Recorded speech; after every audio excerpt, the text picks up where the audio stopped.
The shadow in reflection. Chapter 1.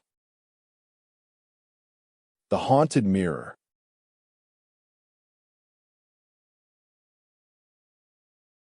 I stepped out of my parents' car and onto the cracked asphalt, scanning the worn building before me. Whitford University's off-campus housing had never looked so enticing in photographs, but here it stood. A weathered structure with peeling paint and a facade that seemed to sag under the weight of years. The address matched. 314 Maplewood apartment was my new home for the next 3 years. My roommate, Tyler, greeted me at the door, a nodding smile tugging at his lips as he hauled in our shared boxes with ease. "Hey, I'm glad you made it." He gestured to the cramped apartment, a mere studio that would be our sanctuary for the foreseeable future. "Thanks," I replied, exhausted from the drive and lugging my own suitcases behind me. As we placed the last box inside, his eyes flickered towards an old mirror hanging on the wall. A sudden chill crawled up my spine as it caught my gaze too, a dark shape shifting within its glass confines. I shook off the feeling. Perhaps exhaustion played with my vision. Tyler chatted about our course schedules and the campus while I pretended to listen, though all thoughts drifted back to that unblinking reflection. The first few days passed in a blur of settling into classes and meeting new people. Then came the realization. This shadow wasn't just an illusion born from fatigue. It tracked me everywhere, in classrooms, during meals with Tyler, even when alone in the bathroom. I couldn't understand how it mirrored my movements so precisely, often appearing before I did. The shape began to take on a life of its own, darting across the room with fluid motions as if pushed by an invisible force. My phone clutched tight against my chest, heart hammering out a rhythm that echoed in my ears. I approached the glass. My reflection met it with a startled stare. No longer just dark. Tendrils writhed from within, like skeletal fingers reaching for me. Tyler noticed something amiss and asked if everything was okay. "Yeah," I muttered, attempting nonchalance despite the tremors coursing through me. Nights were worse. Eerie whispers crept through the walls, a language I couldn't decipher yet felt in my bones. Books would slide off shelves and clatter of pots when there was no one else around. I couldn't shake it. The mirror had become my nemesis. One evening, as moonlight carved shadows across our shared space, the shadow emerged. It lunged from within, tendrils stretching farther each day, a menacing silhouette materializing before me. Screams caught in my throat. All that escaped was an anguished whisper before I fled to bed. A week later, classes had become a blur. The shadow followed, growing longer and more defined with every passing moment. In the night's eerie light, it took on a humanoid form, its face obscured by shadowy folds of its own making. It moved as if watching, waiting. My grades plummeted, and I'd begun to question sanity amidst the isolation. Tyler seemed oblivious, though his laughter echoed in the apartment as he worked or studied late at night. The mirror was my nemesis now, a constant companion haunting me everywhere. That fateful Friday evening, the shadow detached from its confines and stepped out of the glass.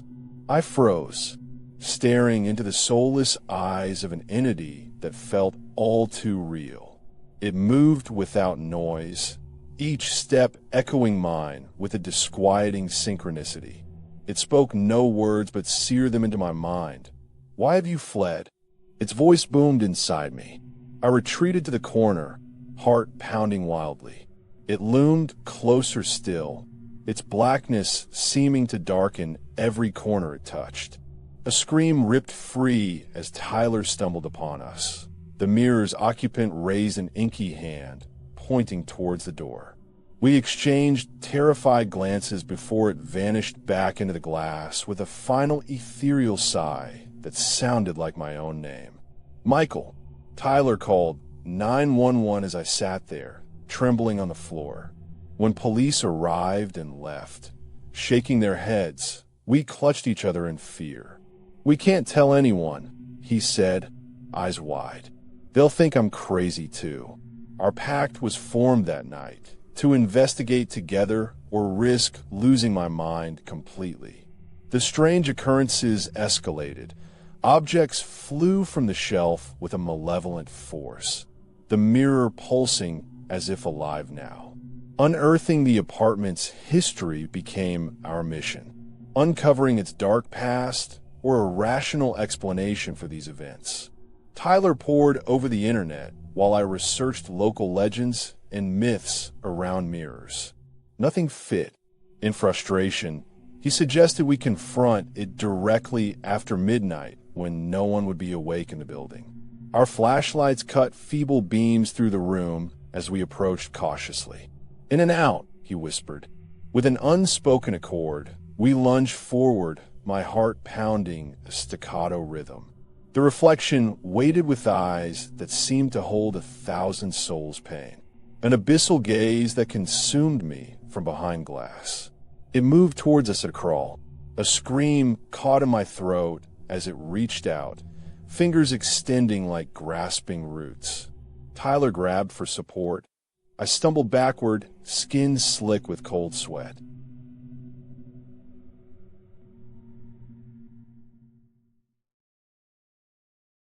Chapter 2. The Whispering Wall.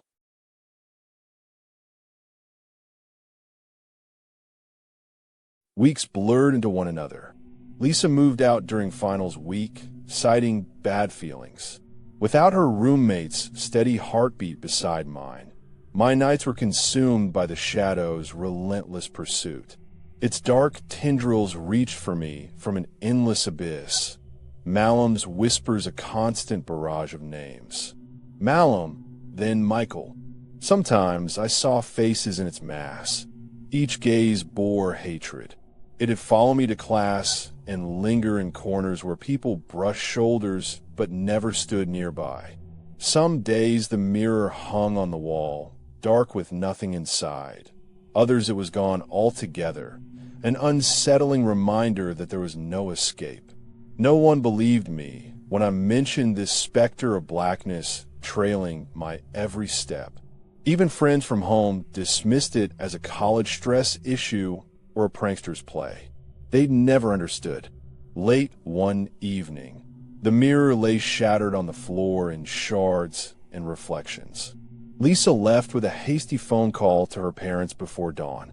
In the silence that followed, I was alone for the first time since its appearance.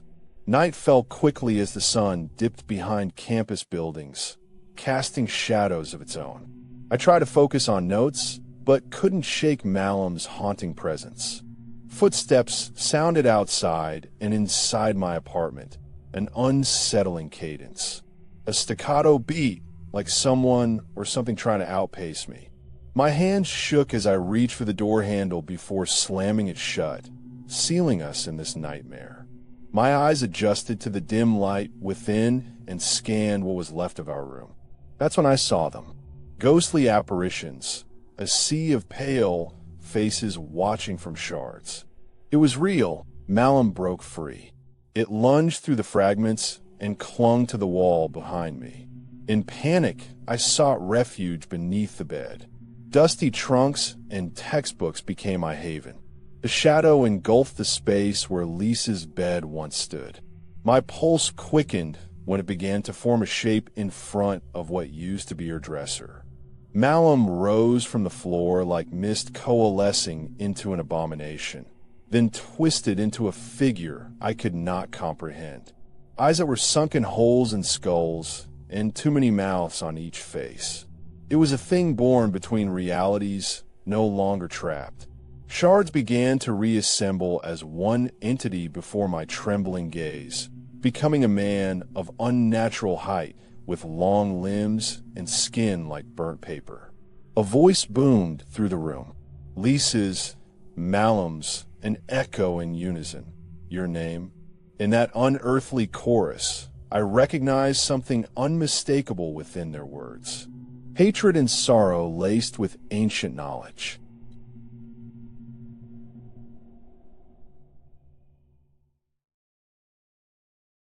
Chapter 3.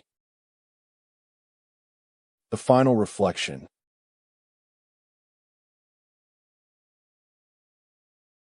Days passed without word from Brian. An unsettling silence filled the apartment. His laptop still sat on the floor, surrounded by video game paraphernalia and empty pizza boxes. My reflection in the mirror trembled as I prepared for what felt like a final confrontation. One fateful night, I finally approached it, heart pounding, sweat beading my forehead. The mirror's surface rippled, readying itself to swallow me whole. "Leave," I commanded. The voice within reverberated with an otherworldly hunger that wasn't of this world. I gritted my teeth and faced the glass. A gust of stale air met my nose, a chill that preceded Brian, our doppelgangers side by side. His eyes pleaded for help amidst a twisted grin, their mouths moving in unison. The black form behind us solidified into skeletal hands, reaching to yank me back. "I've had enough," I whispered, fists clenched. "You don't own me." I lunged forward, a hand grasped my wrist from the glass, tugging hard. In a moment of lucid thought, I recalled Dr. Landon's words, "Face your fears." The reflection and I were one now, both screaming as Brian dragged us into that abyss, united in our torment. There was no escape. With an anguished cry, we fell. A final glimpse showed the door slamming shut, the room shrouded by an eternal darkness. In the next breath, I found myself within a desolate realm, clinging to my brother's trembling form. It whispered secrets that made his skin gray. As we stumbled through this hell, the voice, once raspy and distant, echoed behind us, a cacophony of suffering souls, a chorus calling out for me. Dr. Landon's words became our anthem. Face your fears. Together, side by side, we walked into light as it broke free, the creature back in its frame, face no longer twisted but serene, and a man on his knees, Brian. The door behind us reopened with a muffled thud as the world outside flooded through. We stumbled out, gasping. I stared at my friend's disheveled form and a familiar figure, a student who dabbled in dark magic. A chill swept me when Landon appeared. You were consumed by fear. His eyes met mine, the weight of unspoken knowledge shared between us. Then he vanished into the night, a silent reminder that sometimes the horrors we face are real. It's how we cope with them that define our sanity. I clung to my friend as we fled campus and the abyss behind. The mirror left on his desk, its surface calm, a promise of peace waiting for me if only I could stare into those eyes and let go.